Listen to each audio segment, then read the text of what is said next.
Bab 41 Ibu kedua. 6 orang dari The Divine Mercenaries sangat gembira. Jika itu orang lain, mereka tidak akan percaya. Namun, apa yang ditunjukkan Qin Haodong sungguh menakjubkan, bahkan mungkin saja dia bisa menciptakan keajaiban lainnya. Qin Haodong berkata, pertama-tama, manfaatkan waktu untuk memulihkan kekuatanmu. Setelah beberapa waktu, aku akan memberimu resep untuk membantumu meningkatkan kultivasimu. Terima kasih, bos. Mereka menatap Qin Haodong dengan senyum patuh. Demi membalas dendam atas kematian saudara-saudara mereka, mereka rela membayar berapapun harganya. Axe tersenyum dan berkata, bos, apa yang akan kita lakukan dalam waktu dekat? Semua suku cadang bodi kita sudah berkarat tahun ini, jadi kita harus mencari sesuatu untuk dilakukan. Qin Haodong menjawab, saya akan mendirikan perusahaan keamanan, kalian bantu saya memulai bisnis saya terlebih dahulu. Saber menepuk dadanya dan berkata, jangan khawatir, bos, ini mudah saja. Tentu saja aku bisa percaya padamu, tetapi perusahaan keamanan tidak bisa hanya memiliki 6 orang. Kita harus merekrut penjaga keamanan lain, yang akan terbukti agak sulit. Kemudian Qin Haodong menyebutkan pengawal Lin Momo dan berkata, sangat sulit untuk merekrut penjaga keamanan yang kompeten dan setia saat ini. Saya punya solusinya, kata Nalan Wushuang. Nalan Jie menatap Nalan Wushuang dan berkata, apa yang bisa kamu lakukan, Nona, apakah ada yang bisa kamu rekomendasikan? Metode ini tidak efektif untuk orang lain, tetapi hanya efektif untuk Dr. Qin. Nalan Wushuang berkata, kakek, apakah Anda ingat bahwa ada banyak prajurit khusus di wilayah militer kita yang didemobilisasi karena cedera? Mereka semua adalah prajurit yang sangat baik dan setia di ketentaraan dan mereka pensiun hanya karena cedera mereka. Jika Dr. Qin menyembuhkan luka mereka, orang-orang ini akan berterima kasih. Kesetiaan mereka dapat dijamin. Dan mereka adalah prajurit khusus terbaik di ketentaraan dengan kemampuan tingkat tinggi. Pekerjaan sebagai penjaga keamanan adalah hal yang tidak perlu dipikirkan lagi bagi mereka. Qin Haodong terpikat oleh ide ini. Akan sangat bagus jika dia mempekerjakan mantan prajurit ini sebagai pengawal di bawah komandonya sendiri. Saat ini, Nalan Jie menaruh harapannya pada Qin Haodong. Dr. Qin, orang-orang ini adalah pahlawan negara kita, mereka pensiun karena cedera saat menjalankan tugas, meskipun negara telah memberi mereka subsidi selama bertahun-tahun, mereka tidak terlalu bahagia. Jika Anda dapat menyembuhkan luka mereka, Anda dapat membantu mereka dan negara kita. Itu benar-benar hal yang baik. Petik 2. Tidak apa-apa, Tuan Nalan, kata Qin Haodong, mereka berkeringat dan berdarah demi negara kita. Aku harus membantu mereka. Jadi, panggil mereka ke sini besok dan saya bisa memberi mereka perawatan gratis, terlepas mereka mau bergabung dengan perusahaan keamanan saya atau tidak. Petik 2. Dr. Qin, atas nama semua prajurit, terima kasih. Nalan Jie berdiri dan memberi hormat kepada Qin Haodong dengan etika militer standar. Setelah makan malam, Qin Haodong kembali duduk di Maserati milik Nalan Wushuang sebelum berangkat ke kota. Terima kasih telah memikirkan ide yang bagus untukku, kata Qin Haodong. Hanya satu ucapan, terima kasih, kamu harus menunjukkan ketulusan yang lebih untuk benar-benar berterima kasih kepadaku. Kata Nalan Wushuang. Ketulusan macam apa yang kau inginkan, aku menawarkan diriku padamu. Kata Qin Haodong sambil menatap pipinya yang lembut dan penuh bedak. Kau berharap, itu lebih seperti pembalasan daripada membalas budiku. Nalan bercanda dan berkata, baiklah, aku punya kompetisi malam ini, pinjamkan aku Lamborghini-mu. Kompetisi apa? Tanya Qin Haodong. Tentu saja balapan. Nalan berkata, saya jagoan di bidang balapan bawah tanah di Jiangnan. Saya belum pernah bertemu dengan lawan manapun dalam beberapa tahun terakhir. Namun kemarin ada seorang pria yang mengatakan ingin menantang saya dan saya mendengar bahwa dia baru saja kembali dari luar negeri. Dalam hal ini, saya harus bertarung. Pinjamkan saya mobil Anda, untuk berjaga-jaga. Petik 2. Kenapa pakai mobilku, bukankah mobilmu juga bagus? Apakah itu bisa sama, mobilku hanya 4 juta yuan, 10 kali lebih murah dari mobilmu, persaingan antar master terkadang hanya selisih sedetik, akan lebih aman menggunakan mobilmu, kau tidak akan pelit, kan? Oh, kata Qin Haodong, mobil hanyalah alat, mengapa tidak bisa diampuni, Anda dapat menggunakannya untuk memenangkan kejayaan bagi wilayah Jiangnan kita. Bukan hanya mobilnya, tapi kamu juga, kamu harus ikut denganku. Apa yang harus aku lakukan? Tanya Qin Haodong heran. Pria lebih suka balapan dengan wanita cantik di samping mereka. Aku juga. Meskipun kamu tidak cukup tampan, kamu harus melakukannya. Hei, kamu tidak boleh bicara seperti itu, aku mengandalkan wajahku untuk menghasilkan uang. Qin Haodong berkata sambil tertawa terbahak-bahak. Baiklah, aku akan menemanimu secara gratis di malam hari. Menemaniku, aku tidak suka mendengar itu, sekelompok pria akan berlomba-lomba untuk bersamaku dan aku tidak peduli. Saat mereka sedang berbicara, Ponsel Qin Haodong berdering. Itu adalah Lin Momo. Haodong, kenapa kamu keluar dari rumah sakit? Tanya Lin Momo.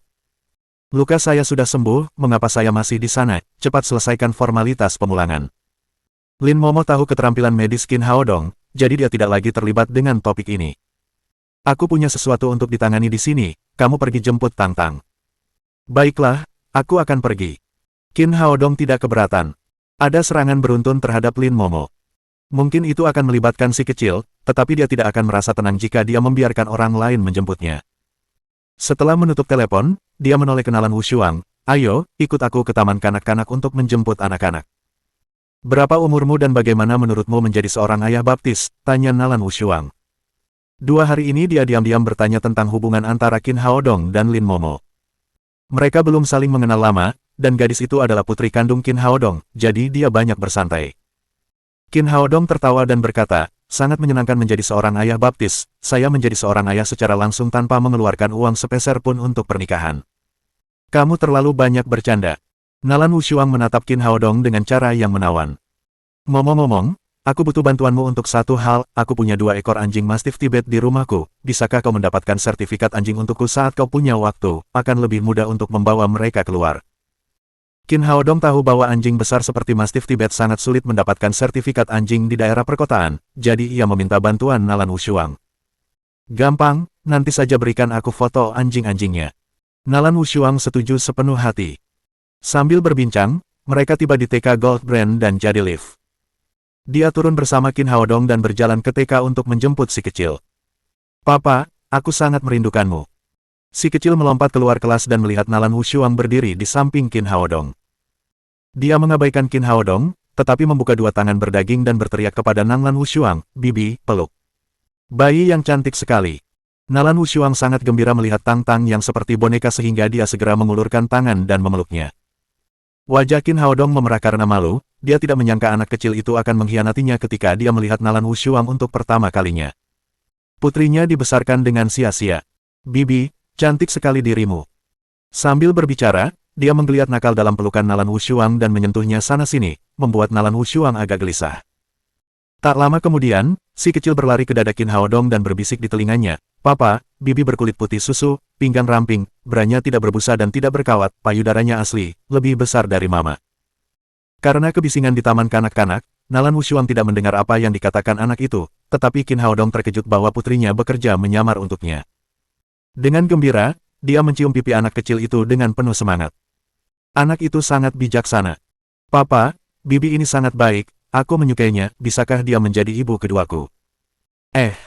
Qin Haodong tidak menyangka si kecil akan muncul dengan ide kreatif seperti itu sehingga dia terlalu gembira untuk berbicara sejenak. Ketika anak kecil itu melihat bahwa papanya terdiam, dia menoleh ke Nalan Wushuang dan berkata, Bibi, bolehkah aku memanggilmu Mama kedua?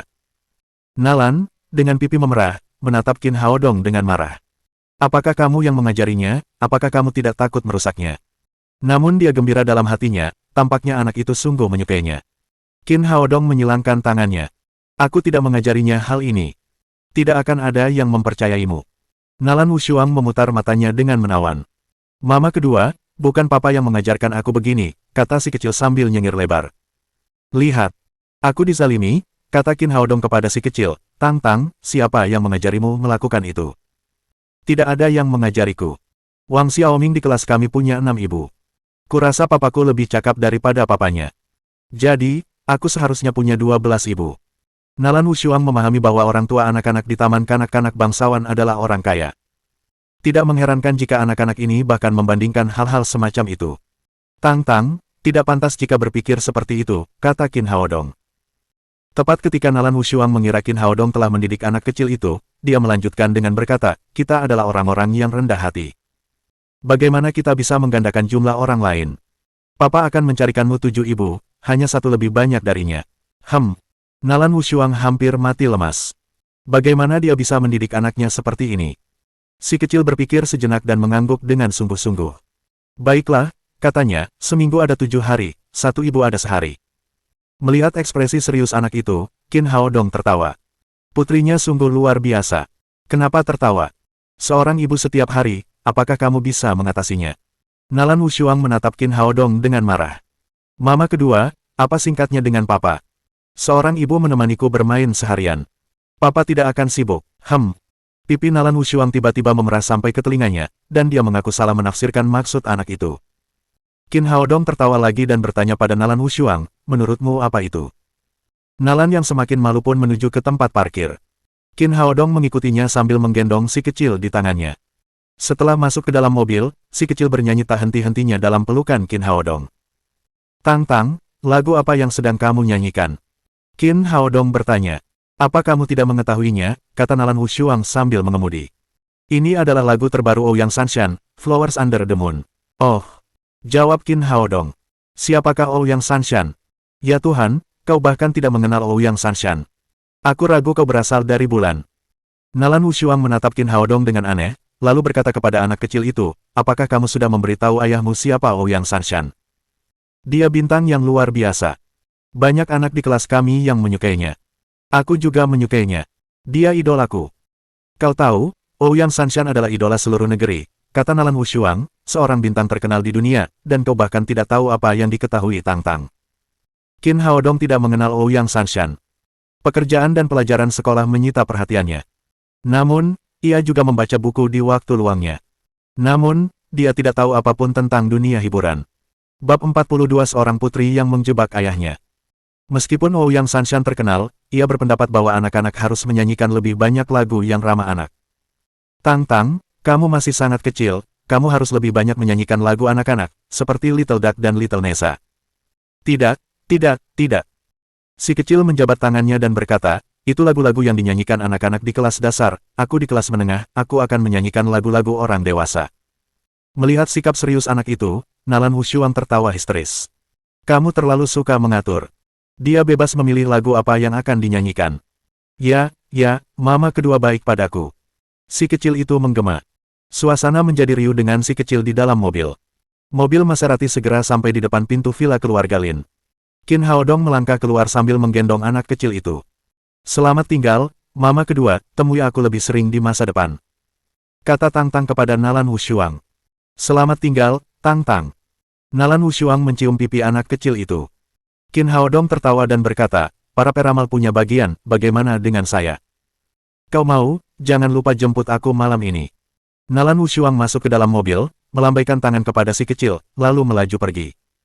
Mama, aku kembali. Si kecil melompat ke aula, diikuti oleh Qin Haodong.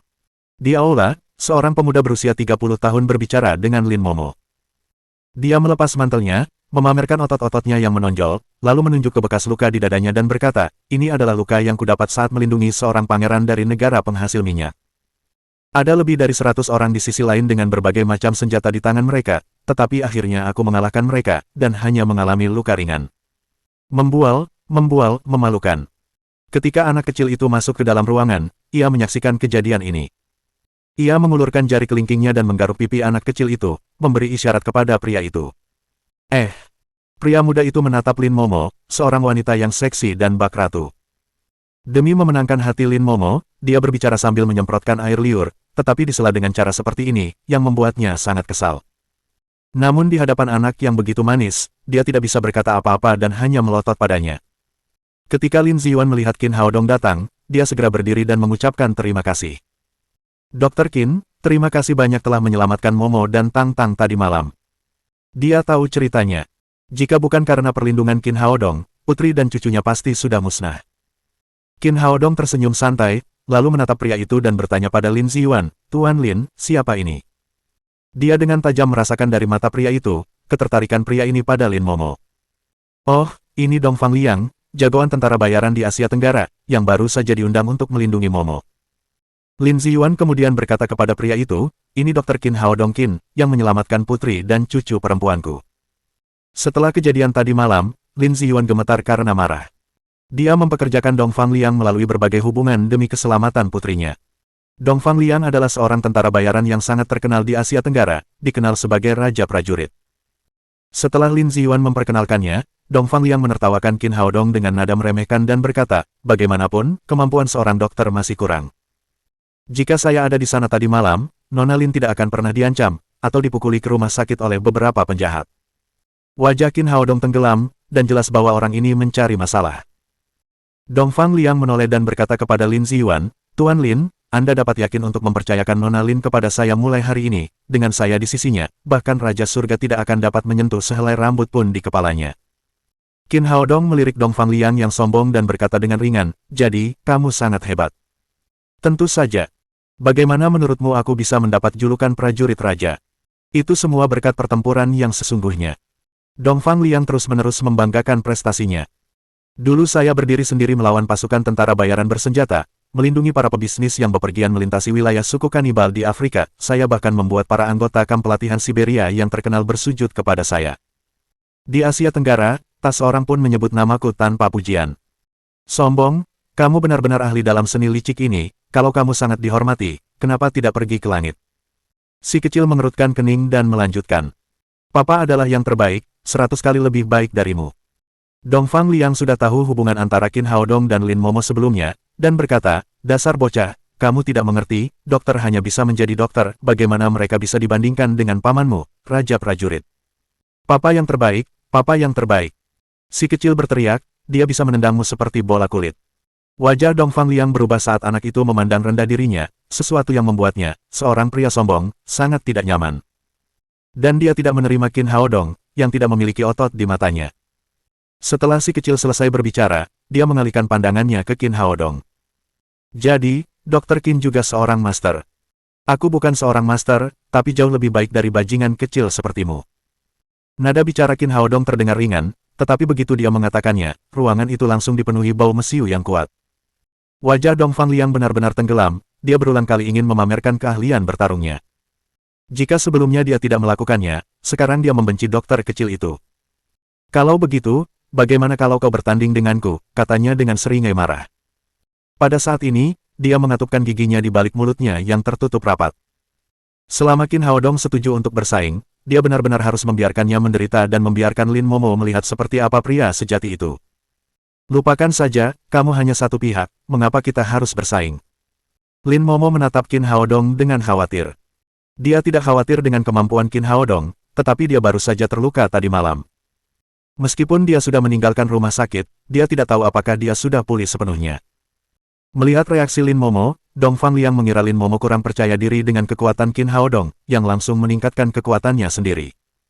Nona Lin, yakinlah bahwa kami hanya berlatih, saya tidak akan melukai Dr. Qin. Menurutnya, selama Qin Haodong berani melakukannya, dia hanya akan disiksa.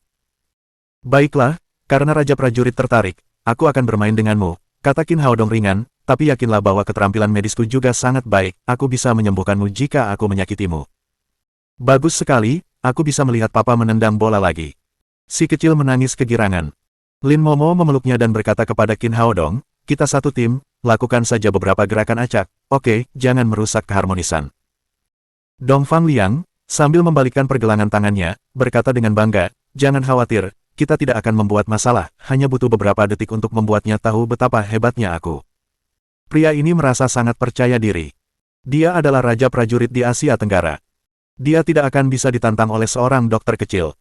Setelah itu, dia mengangkat tinjunya ke arah Qin Haodong. Tidak ada apapun di dunia ini yang tidak bisa kuselesaikan dengan satu pukulan. Kalau begitu, dengan dua pukulan. Ia merasa cukup sombong untuk membuat dokter kecil itu, yang tidak tahu ketinggian bumi, mencari giginya di lantai. Namun setelah sebuah pukulan, bayangan Qin Haodong menghilang di depannya. Sebelum dia menyadari apa yang terjadi, tiba-tiba pantatnya seperti tertabrak kereta api. Seluruh tubuhnya melesat keluar dan menempel di dinding seberang seperti sebuah gambar sebelum perlahan meluncur turun. Melihat tanda berbentuk manusia besar di dinding, anak kecil itu melompat kegirangan. Ia bertepuk tangan dan tertawa, lucu, papa memang yang terbaik. Dong Fangliang bangkit perlahan.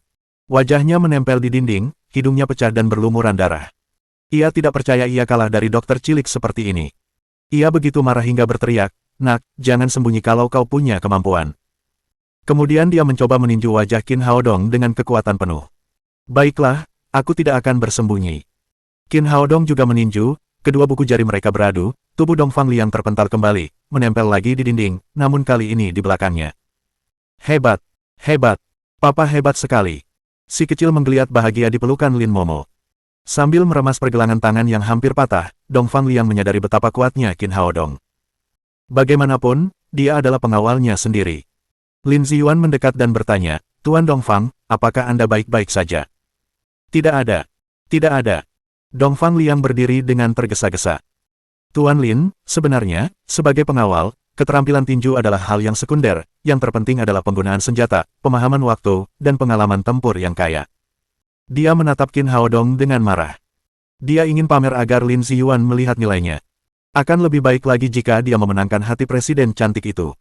Sekarang semua mimpinya hancur oleh dokter kecil di depannya. Tuan Lin, saya akan kembali dan bersiap-siap. Saya akan menjemput Nona Lin besok pagi. Lalu ia berjalan menuju pintu, dan anak kecil itu melompat ke belakang dan berteriak, si bodoh, pergilah sekarang. Dongfang Liang tersipu malu dan meninggalkan Villa Lin. Tuan Lin, di mana Anda menemukan pengawal seperti itu? Qin Haodong bertanya pada Lin Ziyuan. Seorang temanku memperkenalkan kami. Saat ini terlalu sulit untuk menemukan pengawal yang baik. Selain itu, Dongfang Liang memiliki reputasi yang baik di kalangan tentara bayaran Asia Tenggara. Qin Haodong berhenti bicara. Benar-benar tidak ada pengawal yang cocok. Mereka yang tergabung dalam The Divine Mercenaries tidak dapat menduduki jabatan mereka hingga 7 hari kemudian. Setelah kompetisi ini, Lin Ziyuan semakin melihat nilai Qin Haodong. Dia tidak hanya memiliki keterampilan medis yang terpuji, tetapi juga mampu mengalahkan Raja Prajurit. Dr. Qin, makan malam sudah siap, katanya dengan sopan. Ayo makan. Qin Haodong mengikuti Lin Ziyuan ke ruang makan, anak kecil di belakangnya berkata, Mama, hari ini Papa mencarikanku ibu kedua. Dia sangat cantik. Qin Haodong menggerakkan kakinya saat melihat mata geram Lin Momo yang memperhatikan dengan tajam. Sebelum ia berdiri teguh, anak kecil itu berkata lagi, Mama, malam ini Papa dan Mama kedua akan pergi berkumpul. Qin Haodong mengeluh dalam hati, gadis ini benar-benar memanggil ayahnya. Setelah makan malam, Qin Haodong menidurkan anak kecil itu. Ketika saatnya tiba, dia bangun dari tempat tidur dengan tenang. Begitu dia ingin keluar, dia mendengar Lin Momo di belakangnya. Apa yang sedang kamu lakukan? Apakah kamu punya kencan? Bab 43 Kebahagiaan Ganda. Qin Haodong tersenyum dan berkata, Tang-Tang sudah tertidur, bukankah aku harus pergi sekarang? Siapa yang mengatakan itu, kata Lin Momo. Bukankah kamu harus mengantarku pergi pada waktu yang sama setiap hari? Setiap hari adalah setiap hari, tapi hari ini aku tidak mengusirmu. Rasa gembira yang besar muncul di hati Qin Haodong. Apakah itu berarti ketulusannya akhirnya menyentuh surga dan dia bisa tidur dengan wanita cantik ini di malam hari? Pasti seperti ini. Pernyataan hari ini tampaknya menyentuh hati ibu anak itu. Dia berkata dengan gembira, baiklah, aku tidak akan pergi hari ini. Kemudian dia melangkah ke sisi tempat tidur, tetapi begitu dia mengangkat kakinya, dia mendengar Lin Momo berkata, aku tidak ingin mengusirmu, tetapi kamu sendiri yang memilih untuk pergi, jadi kamu telah kehilangan kesempatan. Qin Haodong tampak seperti baru saja memakan pare. Tampaknya dia terlalu cepat bersukacita. Dia menghela napas dan berkata dengan kecewa, baiklah, aku akan kembali. Dia berbalik lagi dan mengangkat kaki kanannya, tetapi sebelum kakinya jatuh ke tanah, Lin Momo berkata, pergilah. Tidak akan pernah ada kesempatan seperti itu setelah kau pergi. Qin Haodong hampir gila, semua orang berkata bahwa pikiran wanita sulit ditebak, tetapi pikirannya berubah begitu cepat, haruskah aku pergi atau tinggal? Dia menoleh ke belakang dan berkata, ibu anakku, apa yang sedang kamu lakukan? Lin Momo ingin menggoda Qin Haodong, tetapi dia memanggilnya, ibu dari anaknya, yang menyentuh titik terlemah di hatinya. Dia menghela napas dan berkata, apakah kamu benar-benar bersedia menerima Tang-Tang dan aku? Tentu saja, jika aku berbohong, biarkan aku masuk istana dan menjadi Kasim. Kata Qin Haodong dengan setia. Lin Mao menatap anak kecil yang sedang tidur itu dan berkata pelan, aku sudah tidak punya pacar selama bertahun-tahun, karena aku takut Tang-Tang akan menderita, aku hanya punya 2 syarat untuk pacarku. Pertama, harus benar-benar baik padaku dan putriku. Kedua, harus bisa meyakinkanku. Kamu sudah memenuhi kedua syarat itu. Apa maksudmu, kau menerimaku? Tanya Qin Haodong tidak percaya. Tak peduli berapa banyak wanita yang kau miliki di luar sana, selalu ingat untuk bersikap baik kepada kami berdua, atau aku akan menyingkirkanmu. Ya Tuhan, kamu baik sekali padaku. Qin Haodong diliputi kegembiraan yang luar biasa. Kebahagiaan datang begitu tiba-tiba sehingga kata-kata Lin Momo sama saja dengan menerima pengejarannya dan mengizinkannya mengambil selir. Ini adalah kebahagiaan ganda. Dia bergegas ke tempat tidur, memeluk Lin Momo dan memberinya ciuman yang kuat. Jangan khawatir, ibu anakku, aku akan selalu baik padamu dan Tang-Tang. Lin Momo mendorong Qin Haodong ke samping dan berkata dengan sedikit malu, pergilah, atau kamu akan terlambat. Ini tidak seperti yang kamu pikirkan, aku hanya sedang balapan dengan temanku. Sebelum Qin Haodong selesai berbicara, Lin Momo memotongnya dan berkata, "Jangan jelaskan padaku, aku sudah mengatakannya, kau hanya perlu ingat untuk bersikap baik kepada kami berdua." Qin Haodong mencium Lin Mao lagi, lalu keluar dari kamar. Saat ini, suasana hatinya seperti baru saja makan es krim di hari yang panas. Berbaring di tempat tidur, mata Lin Momo terbuka lebar, pipinya memerah, dan dia melihat bayangan Qin Haodong menghilang dari pandangannya. Dia bergumam, "Terima kasih telah merawat Tang Tang dan aku, bagaimanapun, aku adalah seorang wanita yang telah memiliki anak, dan aku tidak dapat menandingimu, itulah kompensasimu." Kebahagiaan datang terlalu tiba-tiba. Qin Haodong bersiul sepanjang jalan menuju tempat yang telah ditunjuknya bersama Nalan Wushuang. Saat ini, dia masih tertawa terbahak-bahak. "Apa yang membuatmu begitu bahagia?" Nalan Wushuang menatap Qin Haodong yang terus tertawa dan bertanya. "Tentu saja, aku akan senang jika berkencan dengan wanita cantik." Qin Haodong pindah ke kursi co-driver dan menyerahkan kursi pengemudinya. Nalan Wushuang duduk di kursi pengemudi dan menyalakan mobil. Di tengah deru mesin yang kencang, Lamborghini melesat keluar dan kecepatannya melonjak hingga lebih dari 100 mil dalam sekejap. Keren sekali, Lamborghini Centenario sesuai dengan reputasinya, mobil ini dapat melaju hingga kecepatan 100 mil dalam 2,8 detik. Dalam cahaya redup malam, wajah Nalan Wushuang diwarnai dengan sedikit kegembiraan yang gila. Qin Haodong berkata, "Bukankah seharusnya gadis-gadis menyulam atau memasak? Mengapa kamu suka balapan? Kenapa kamu tidak menyarankanku untuk membungkus kakiku?" Nalan Wushuang menatap Qin Haodong. "Apa yang kamu katakan adalah seorang wanita di masyarakat lama, tentu saja, aku tidak akan melakukan itu, aku punya kehidupanku sendiri." Dia melaju semakin cepat di kegelapan. Sambil mengemudi, dia berkata kepada Qin Haodong, "Apakah kamu pernah balapan mobil?" "Dulu saya miskin, saya tidak punya mobil sama sekali, bagaimana saya bisa balapan?" "Berapa kecepatan tercepat yang pernah kamu miliki?" "Saya dulu mengendarai truk pickup saat bekerja untuk orang lain, saya hampir harus menginjak pedal gas untuk mencapai kecepatan 100 mil. Nalan Wushuang berkata, 100 mil, terlalu lemah, hari ini kamu akan melihat apa itu kecepatan dan apa itu gairah, mobil balap akan membuat darahmu membara di sekujur tubuhmu." Qin Haodong bersikap acuh tak acuh. Saat dia terbang dengan pedangnya, kecepatannya ribuan kali lebih cepat daripada Lamborghini. Kecepatan ini sungguh tidak menarik baginya. Dia bertanya, "Dengan siapa kamu akan bertanding malam ini, apakah kamu bisa menang?" "Lucu, aku jagoan balap mobil di Jiangnan, bagaimana mungkin aku kalah?" Nalan Wushuang berkata dengan percaya diri, "Kudengar sainganku berasal dari luar negeri, tetapi tidak peduli siapa dia tidak bisa menyamaiku." Tak lama kemudian, mereka meninggalkan kota itu dan tiba di tempat tujuan, Gunung Ular. Gunung ini, sesuai dengan namanya, bentuknya seperti ular melingkar, yang puncaknya merupakan kepala ular. Jalan berkelok-kelok mengarah langsung ke puncak gunung. Dalam beberapa tahun terakhir, sebuah terowongan telah dibuka di bawah gunung, sehingga jalan tersebut tidak digunakan lagi. Setiap tengah malam, jalan tersebut menjadi tempat suci bagi para pembalap bawah tanah. Ratusan orang dan puluhan kendaraan telah berkumpul di puncak Gunung Ular. Orang-orang ini semuanya adalah penggemar balap bawah tanah. Banyak dari mereka adalah anak muda pemalas dari keluarga kaya yang datang ke sini untuk mengejar kesenangan. Pada saat ini, orang-orang ini semua sedang membicarakan sebuah mobil sport merah, Porsche 911 baru, di sebelahnya berdiri seorang pemuda dengan wajah bangga, dia adalah prajurit Raja Dongfang Liang, yang baru saja dikalahkan oleh Qin Haodong. Dia ditemani oleh seorang wanita seksi mengenakan pakaian indah dan 7 atau 8 tentara bayaran dari Asia Tenggara. "Kakak, mobilmu terlalu bagus, harganya pasti lebih dari $1 juta, kan?" "Orang desa, kamu tidak mengerti mobil, ini adalah Porsche 911 kelas atas, bernilai lebih dari 38 juta. Mahal sekali, kapan saya bisa punya mobil seperti itu? Lihat saja, jangan sentuh, jangan coret-coret mobil kakakku," teriak seorang pengikut di belakangnya kepada orang banyak. Melihat semua ini, Dongfang Liang semakin bangga. Dia menikmati kecemburuan dan kedengkian rakyat. Ini adalah perasaan kembalinya Raja Prajurit yang telah lama dicarinya. Tetapi saat itu, bagaikan kilatan petir hitam, sebuah mobil sport mencapai puncak Gunung Ular dengan kecepatan tinggi dan membuat lengkungan indah untuk berhenti. "Ya Tuhan, apakah aku melihat ini? Itu Lamborghini Centenario. Sungguh, aku tidak menyangka masih ada mobil ajaib seperti ini di Jiangnan.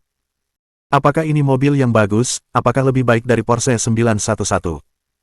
Dasar bodoh, Lamborghini Centenario harganya lebih dari 40 juta, Porsche 911 itu hina kalau dibandingkan dengannya." Selama percakapan, orang-orang ini bergegas menuju Lamborghini Centenario, meninggalkan Dongfang Liang dan anak buahnya sendirian.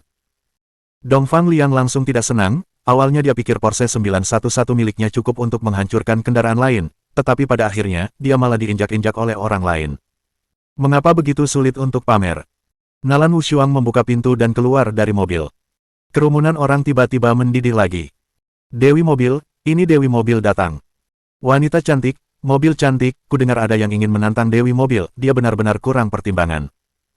Hari ini, Nalan Wushuang mengenakan setelan kulit ketat, yang menggambarkan bentuk tubuhnya yang nyaris sempurna. Sekelompok pria di puncak gunung tak kuasa menahan air liur mereka. Dongfang Liang menjadi tumpul. Dia sudah lama mendengar bahwa Dewi Mobil dari Jiangnan sangat cantik. Tanpa diduga, dia begitu cantik. Sebaliknya, wanita di sampingnya tiba-tiba kehilangan warnanya. Siapa yang akan menantangku? Nalan Wushuang berteriak kepada banyak orang. Ini aku. Dongfang Liang mendekat.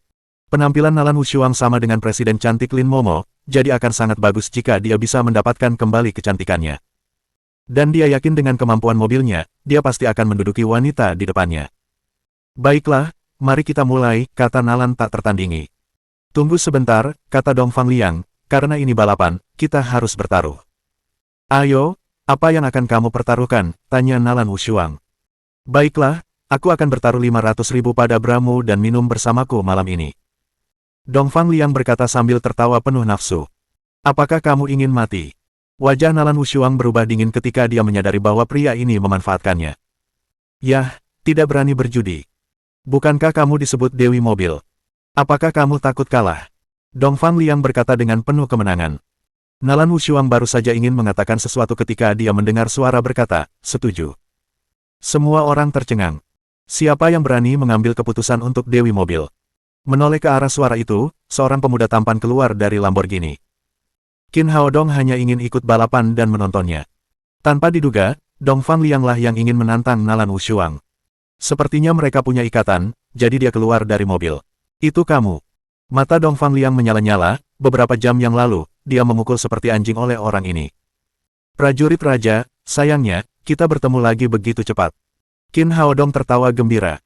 Dongfang Liang mengabaikannya, menoleh dan berkata kepada Nalan Wushuang, baiklah, apakah kamu bertaruh? Kami tidak perlu takut, aku bilang kami akan bertaruh padamu. Qin Haodong sekali lagi berjanji untuk Nalan Wushuang. Nalan Wushuang memutar matanya ke arah Qin Haodong yang berjanji dengan sigap karena hal itu tidak ada infrastruktur dengan dia bahkan jika mereka kalah. Dongfang Liang menatap Qin Haodong dan berkata, apakah kata-katamu penting? Apa yang mencakupmu? Nalan Wushuang berkata, apa yang dia katakan adalah apa yang aku maksudkan. Aku akan bertaruh padamu. Lihat, apa yang kukatakan punya pengaruh, kata Qin Haodong sambil tersenyum. Kemarahan melintas di mata Dongfang Liang. Lin Momo dan orang ini memiliki hubungan yang tidak jelas, sekarang Dewi Mobil yang cantik di depannya begitu dekat dengannya, mengapa? Bukankah itu pantas bagi Raja Prajurit? Tiba-tiba, ekspresi berubah. Dia tersenyum dan berkata, bagaimana kalau kita bertaruh? Bab 44 Gelar Dewi Mobil yang tidak diperoleh. Qin Haodong menatapnya dan bertanya, kamu ingin bertaruh denganku, apa yang kamu pertaruhkan? Tidakkah kau pikir wanita ini pasti menang? Jika dia menang, aku akan memberimu 100.000 yuan. Bagaimana jika dia kalah? Qin Haodong tahu betul bahwa orang ini tidak akan pernah memberinya 100.000 yuan dengan sia-sia. Benar saja, Dongfang Liang berkata sambil tersenyum, jika nona muda ini kalah, kamu buka bajumu dan lari mengelilingi puncak gunung. Tanpa diduga, dia membuat taruhan seperti itu dan terdengar gelak tawa di antara orang banyak. Bagaimana, kamu mau bertaruh atau tidak? Dongfang Liang bertanya dengan bangga. Ia berpikir, tidak bisakah kau bertarung dengan sangat baik? Jadi kenapa? Sebagai Raja Prajurit, aku tahu semua jenis keterampilan dan sangat percaya diri dengan keterampilan mobilku. Qin Haodong mengerti bahwa orang ini mencoba mempermalukannya di sini. Dia tersenyum dingin dan berkata, tentu saja, tetapi taruhan yang kamu katakan terlalu kecil. Kita perlu taruhan yang lebih besar. Ia menunjuk Lamborghini Centenario dan berkata, ini mobilku, kalau kita kalah, mobil ini milikmu, aku juga akan berlari telanjang di puncak gunung. Terjadi keributan besar di antara kerumunan.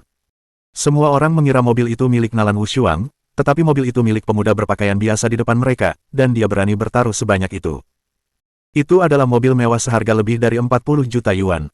Dari mana keberaniannya berasal? Dongfang Liang juga sedikit terkejut.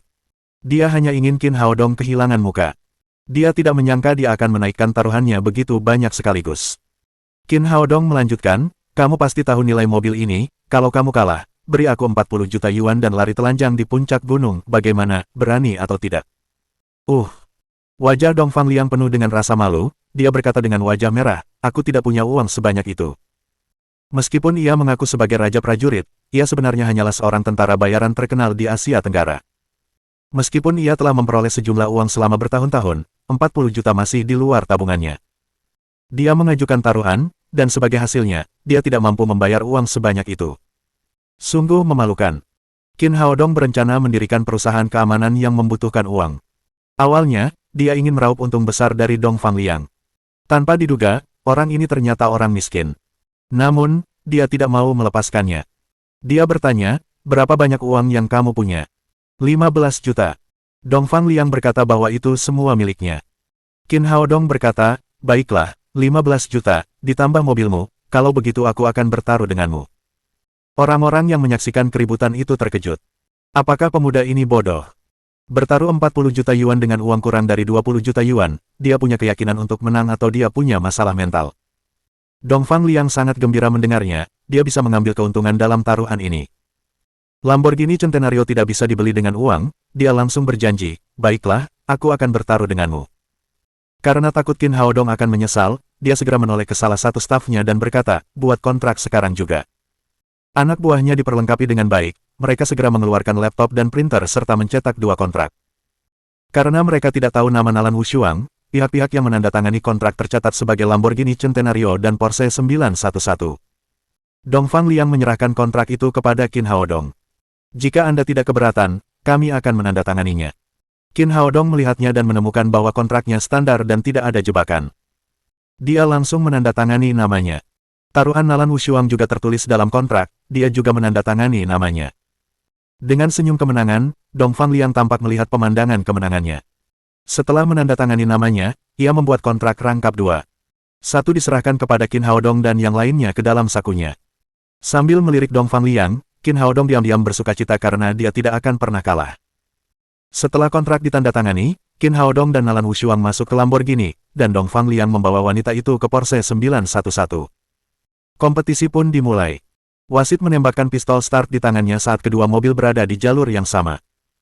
Dong Fangliang dan Nalan Wushuang menginjak gas bersama-sama, dan kedua mobil melesat maju seperti anak panah yang lepas dari tali busur. Pada awalnya, Lamborghini Centenario menunjukkan keunggulan performanya dan unggul satu mobil di depan Porsche 911 setelah 100 meter. Namun, Gunung Ular terkenal dengan anginnya yang tak berujung. Di Gunung Ular, tikungannya lebih banyak daripada jalan lurus. Saat memasuki tikungan pertama, keunggulan teknis Dong Fangliang mulai terlihat. Porsche 911 melaju dengan indah, meninggalkan Lamborghini Centenario di belakang. Qin Haodong menemukan bahwa meskipun keterampilan mobil Nalan Wushuang jauh lebih baik daripada orang biasa, masih ada kesenjangan besar dengan keterampilan Dong Fangliang, yang terutama terlihat jelas saat berbelok. Mereka bahkan tertinggal saat performa kendaraan mereka lebih baik. Nona, apakah Anda yakin gelar Dewi Mobil tidak dibeli? Tentu saja tidak. Tertinggal, Nalan Wushuang merasa malu dan mengejar Dong Fangliang dengan putus asa. Namun jalan ini memiliki belokan demi belokan, ditambah lagi dengan tebing-tebing di sekitarnya, sedikit saja kecerobohan bisa mengakibatkan kerusakan mobil dan kematian, dia tidak berani mengemudi dengan nekat. Tetapi bisakah Anda memberitahu saya bagaimana judul ini muncul? Qin Haodong merasa bahwa Nalan Wushuang benar-benar tidak layak menyandang gelarnya. Karena saya mengalahkan racing god terakhir kali, orang-orang mulai memanggil saya Dewi Mobil. Apakah kamu yakin Dewa Balap tidak cacat? Qin Haodong memperhatikan Porsche 911 yang semakin menjauh dari mereka. Cacat, dia sangat tampan, dan dia mengejarku untuk waktu yang lama, tetapi aku tidak menerimanya. Qin Haodong mengerti bahwa yang disebut Dewa Balap ingin mengejar Nalan Wushuang, jadi dia sengaja kalah. Sekarang wanita itu benar-benar berpikir bahwa keterampilan balapnya tak tertandingi di dunia. Alasan mengapa orang-orang ini ingin datang ke Gunung Ular untuk balapan adalah karena medan di sini sangat cocok sehingga orang-orang dapat melihat mobil-mobil di bawah ketika mereka berdiri di puncak gunung. Awalnya, banyak penggemar Nalan Wushuang yang bersorak mendukungnya, tetapi mereka segera menutup mulut ketika melihat jarak antara kedua mobil itu semakin lebar. Jelas, keduanya tidak berada pada level yang sama. Kau yang salah, kau membuatku bertaruh. Nalan Wushuang mengeluh tentang Qin Haodong saat mencoba mengendalikan mobil. Saya yang salah, kamu bilang sebelumnya bahwa kamu bisa menang. Qin Haodong berkata, dan yang hilang adalah mobil mewah, itu kerugian besar, kamu tidak perlu mengeluarkan uang sepeser pun. Omong kosong, aku harus memberikan beraku pada bajingan itu jika aku kalah. Jadi apa, aku harus lari telanjang. Meskipun Qin Haodong bertengkar dengan Nalan Wushuang, dia tampak santai seolah tidak peduli menang atau kalah taruhan. Ini bukan salahku, kalau bukan karenamu, aku tidak akan berjanji. Nalan Wushuang sangat marah saat membayangkan harus menyerahkan beranya saat dia kalah. Jika bukan karena Qin Haodong, dia akan bertaruh dengan Dong Fangli yang paling banyak 500.000 yuan. Jumlah uang ini tidak ada apa-apanya baginya, dan tidak akan memalukan seperti sekarang. Balapan sudah setengah jalan ketika mobil hampir mencapai kaki gunung, tetapi sekarang dia tidak bisa melihat lampu belakang Dong Fangliang. Dia kehilangan kepercayaan diri.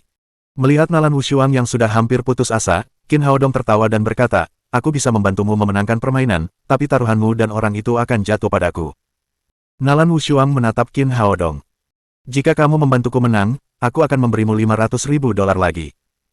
Qin Haodong melirik dadanya dan berkata sambil tertawa, "Aku tidak berbicara tentang taruhan orang itu, tapi taruhanmu. Kau menginginkannya." Nalan Wushuang tidak tahu bahwa Qin Haodong menginginkan beranya. "Pikirkanlah, sungguh memalukan melepas bra di depan umum dan memberikannya kepada pria itu. Jika kamu memberikannya kepadaku secara pribadi, tidak akan ada yang tahu, itu adalah tawaran yang bagus untukmu." Nalan Wushuang pasti akan menendang kaki Qin Haodong dengan keras jika dia tidak sedang mengemudi. Dia bahkan mengira itu adalah konspirasi yang telah direncanakannya dengan Dong Fangliang sebelumnya.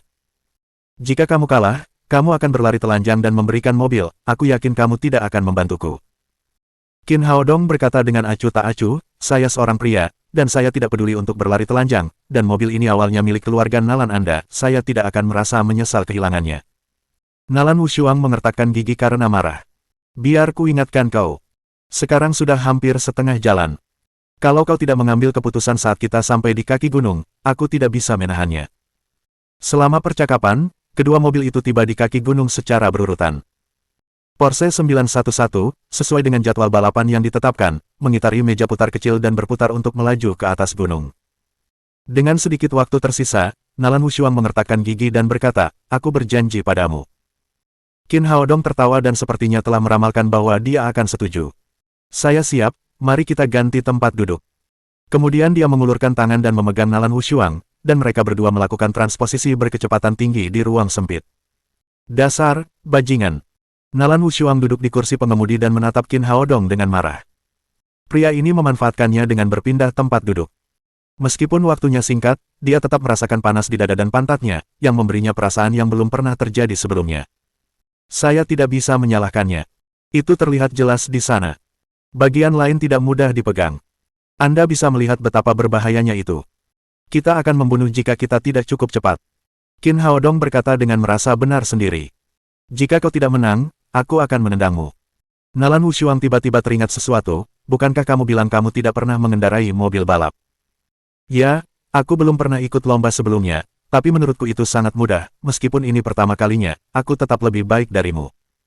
Nalan Wushuang benar-benar pingsan. Dia benar-benar tidak mengerti apa yang ada dalam pikiran Qin Haodong. Untuk bersaing dengan Dong Fangliang padahal dia belum pernah bertanding sebelumnya. Dia sepertinya telah melihat adegan kekalahan dalam balapan. "Duduklah diam, aku akan mempercepat langkahku." Setelah Qin Haodong menginjak gas, kecepatannya pun melambung tinggi seiring dengan deru Lamborghini Centenario. Nalan Wushuang buru-buru mengencangkan sabuk pengamannya. Meskipun kompetisi itu penting, nyawanya lebih penting. Lamborghini Centenario melaju semakin cepat. Ia telah memaksimalkan performanya. Ada tikungan tajam di depan, dan jurang di bawah tidak memiliki dasar. Namun Qin Haodong tidak memperlambat lajunya sama sekali. Ia melaju lurus ke arah tikungan. Bab 45 Pengemudi Gila. Sudah berakhir, Dewi. Itu hanya taruhan. Mengapa mereka mempertaruhkan nyawa mereka? Banyak orang yang meratapi kematian Nalan Wushuang yang semakin dekat. Lamborghini melaju cepat ke tikungan. Qin Haodong mengoperasikan kemudi dengan cepat. Di bawah kendalinya, mobil sport itu melayang tak terkendali. Hampir separuh mobil terhuyung-huyung dari tebing, tetapi melaju kembali dengan inersia yang kuat. "Ya Tuhan, apakah ini masih melayang? Ini keajaiban." Schumacher memiliki dewi balap. Bagaimana dia bisa melakukan operasi yang luar biasa seperti itu? Teriakan kaget terdengar dari atas gunung. Sebagian besar penggemar balap. Mereka menyaksikan semua jenis balapan, tetapi tidak pernah melihat drift yang sesulit itu. Nalan Wushuang menutup matanya dengan kedua tangannya, tetapi tabrakan dengan tebing tidak terjadi. Dia membuka matanya dan melihat Lamborghini melaju kencang ke depan. "Bagaimana kita masih hidup?" Dia bertanya dengan heran. "Ini kasus kecil. Apa kau tidak percaya dengan kemampuan mengemudiku?" Qin Haodong melaju ke tikungan berikutnya. Semangatnya melonjak begitu kuat sehingga dia ingat dengan jelas kondisi jalan dalam perjalanan ke sini. Dia tahu setiap detail, bahkan di mana setiap batu berada. Dengan persepsinya yang kuat, dia dengan mudah mengendalikan Lamborghini. Tak lama kemudian, bayangan Porsche 911 muncul di depan mata lagi. Dongfang Liang semakin percaya diri untuk mengemudikan mobilnya. Keahliannya mengendarai mobil telah dilatih sebagai tentara bayaran. Ia mengalami ujian hidup dan mati, sesuatu yang tidak dapat ditandingi oleh seorang gadis muda. Di tengah-tengah balapan, dia yakin dia memenangkan balapan. Dia tampak melihat Nalan Wushuang melepas brannya di depannya dan melihat Lamborghini Centenario mendekatinya. Tiba-tiba, wajahnya menjadi muram. Dari kaca spion, ia melihat Lamborghini Centenario melaju ke arahnya. Meskipun ia menginginkan mobil itu, belum saatnya.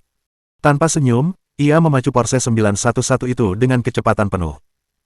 Hanya seperempat lintasan yang tersisa, asal ia tetap bertahan, ia pasti akan merasakan kemenangan. Namun, tidak peduli seberapa keras ia berusaha, Lamborghini di belakangnya berhasil menyusulnya. Ia terkejut ketika mendapati Lamborghini hampir tidak pernah melambat saat berbelok, mereka melaju cepat melewati tikungan demi tikungan dengan keterampilan yang luar biasa. Hanya dalam beberapa menit, Lamborghini Centenario mendekati bumper Porsche 911. Tidak mudah untuk mengalahkanku. Dongfang Liang menggunakan taktik jahat, menghalangi jalan dengan mobilnya. Lamborghini berbelok ke kiri, jadi dia berbelok ke kiri. Lamborghini berbelok ke kanan, jadi dia berbelok ke kanan. Bajingan tak tahu malu. Kepanikan Nalan Wushuang menghilang. Sekarang dia melihat keterampilan otomotif Qin Haodong yang melampauinya telah membuat celah yang begitu besar. Apa yang harus kita lakukan? Garis finish sudah dekat, jika orang ini terus melakukan ini, kita tidak akan bisa berhasil, kata Nalan Wushuang dengan khawatir. Qin Haodong tersenyum dan berkata, tenang saja, kecuali dia tidak takut mati. Tak lama kemudian, kedua mobil itu melewati tikungan terakhir. Tikungan 90 derajat itu ternyata dalam. Mobil biasanya melambat saat melewati tikungan ini. Meski begitu, banyak kecelakaan lalu lintas yang terjadi di sini. Semua orang menyebutnya Ghost Band. Setelah memasuki Ghost Band, Dongfang Liang juga melambat karena terlalu berbahaya. Namun Qin Haodong menginjak pedal gas dan melaju ke tikungan tanpa takut mati. Ya ampun, apa yang sedang dilakukan Dewi Balap, apakah dia ingin mati bersama saingannya? Orang-orang di puncak gunung berteriak satu demi satu. Mereka tidak tahu bahwa Qin Haodong mengendarai Lamborghini. Porsche 911 masih menghalangi Lamborghini, tetapi jika ia mempertahankan keunggulan ini hingga akhir tikungan, begitu Lamborghini menabrak bagian belakang mobil, mobil itu pasti akan jatuh dari tebing. Namun kecepatan Lamborghini itu tidak berkurang sedikit pun, seolah-olah mereka berniat mati bersamanya. Dongfang Liang mengeluarkan omelan keras, dasar orang gila. Meskipun pertandingan itu penting, nyawa lebih berharga. Ia memutar kemudi untuk memberi jalan bagi jalan raya. Kemudian Lamborghini lewat dengan drift yang indah, melaju kencang melewati Ghost Band dan meninggalkan Porsche 911 di belakang. Ya ampun, Dewi Balap sangat hebat. Ya Tuhan, ini keajaiban, ini seperti sihir. Seruan dan tepuk tangan meriah bergema di gunung. Semua orang bersorak untuk penampilan Lamborghini Centenario. Bahkan anak buah Dongfang Liang pun bertepuk tangan. Saat Dongfang Liang melewati Ghost Band, hanya lampu belakang Lamborghini yang terlihat. Dia kalah. Dan dia kalah total. Lamborghini Centenario melewati garis finish dan penonton langsung berkumpul untuk memberi selamat kepada Dewi Balap. Tanpa diduga, saat pintu terbuka, Qin Haodong keluar. Semua orang ternganga kaget dan bertanya-tanya kapan mereka berpindah tempat duduk, karena mereka tidak melihat mobil itu berhenti. Pada saat ini, Dongfang Liang melewati garis finish, namun kalah, menjadi alasan mengapa tidak ada seorang pun yang memperhatikannya. Ketika dia melihat Qin Haodong turun dari kursi pengemudi, rahangnya menganga. Dia tidak menyadari bahwa Qin Haodong telah mengalahkannya. Sesaat kemudian, dia menyadari bahwa tidak heran performa Lamborghini sebelum dan sesudahnya benar-benar berbeda. Mereka bertukar tempat duduk di tengah jalan. Tadi malam, Qin Haodong menyiksanya, dan sekarang dia melakukannya lagi. Hati raja prajurit yang mengaku dirinya sendiri itu sakit. Dia tercengang. Qin Haodong datang dengan gembira dan menepuk-nepuk sampul depan Porsche dan berkata, prajurit raja, mulai sekarang, mobil ini milikku, berhati-hatilah agar tidak mengotorinya. Tidak, kamu curang. Dongfang Liang tiba-tiba berteriak, kamu mengganti pengemudi di tengah jalan, itu curang, seharusnya Dewi Balap yang balapan denganku, bukan kamu. Setelah dia mengatakan itu, semua orang mencemoohnya. Tidak ada yang menetapkan bahwa pengemudi tidak boleh diganti saat balapan, karena setiap detik terbukti penting dalam berkendara dengan kecepatan tinggi, dan tidak ada yang melakukannya. Qin Haodong tersenyum dan mengeluarkan kontrak dari sakunya dan berkata, prajurit raja, tuliskan kontraknya, jelas tertulis di sana, mobil manapun yang sampai di garis akhir lebih dulu, dialah pemenangnya, pengemudi tidak terikat kontrak. Dongfang Liang tampak lesu, kontrak tidak menyebutkan hal ini. Sebenarnya, jika Qin Haodong mengusulkan untuk menggantikan Nalan Wushuang, dia tidak akan keberatan, karena dia tidak berpikir Qin Haodong bisa menang. Prajurit raja, apakah kau lalai? Wajah Qin Haodong mengeras dan tatapannya tajam seperti pisau. Tidak mungkin ada orang yang akan menyerah padanya. Ya, lakukan apa yang sudah kamu janjikan, tidak perlu wan prestasi. Mereka bertaruh 40 juta yuan dengan 20 juta yuan milikmu, tetapi kamu masih ingin gagal bayar saat kalah, apakah kamu masih punya muka? Orang-orang yang hadir memihak Qin Haodong. Hanya anak buah Dongfang Liang yang berdiri di belakangnya. Mereka bersiap untuk bertarung. Dongfang Liang mengalami penderitaan yang tak terlukiskan. Dia tahu bahwa jika itu orang lain, dia masih bisa gagal bayar. Bagaimanapun, ini semua adalah hartanya yang hilang. Namun, pemuda yang berdiri di hadapannya terbukti kuat, anak buahnya bersama-sama tidak sebanding, jadi dia tidak berani gagal bayar. Aku menyerah.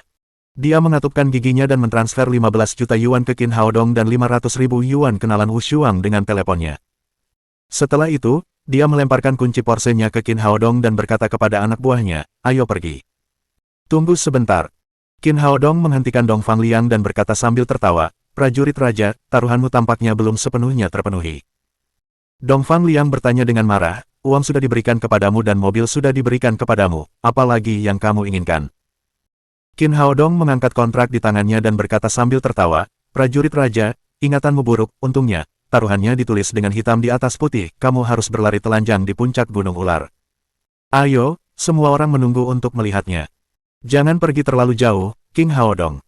Dongfang Liang menggertakkan giginya dan berkata, Soldier King, itu tidak benar, kau yang mengajukan semua taruhan, kita berdua menandatanganinya, jadi bagaimana mungkin aku bertindak terlalu jauh? Banyak orang di sekitar berteriak, ya, lakukan seperti yang kau janjikan, cepat buka bajumu. Apakah kamu ingin aku menggunakan kekerasan? Qin Haodong memutar pergelangan tangannya dengan ekspresi jahat. Baiklah, aku akan membiarkanmu melakukan apa yang kau mau. Dongfang Liang menatap Qin Haodong dengan malu, lalu dengan marah menanggalkan mantelnya, diikuti celana panjangnya, dan terakhir pakaian dalamnya. Mengingat ada Nalan Wushuang dan wanita lain, Qin Haodong tidak mengatakan apa-apa. Dongfang Liang berlari ke puncak gunung dengan pakaian dalamnya. Setelah berlari satu putaran, ia langsung masuk ke mobil hitamnya dan meninggalkan Snake Mountain dengan canggung. Tawa meledak di belakangnya.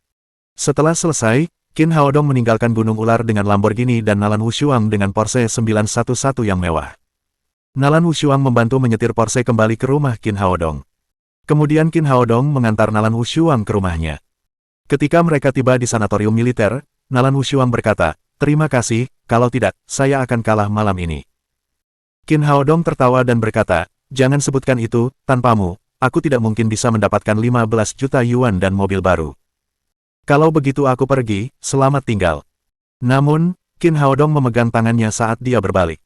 Tunggu sebentar. Apa yang sedang kamu lakukan? Nalan Wushuang bertanya dengan wajah merah. Apa yang kulakukan, kau belum memenuhi janjimu. Qin Haodong berkata, senyum jahat tersungging di wajahnya.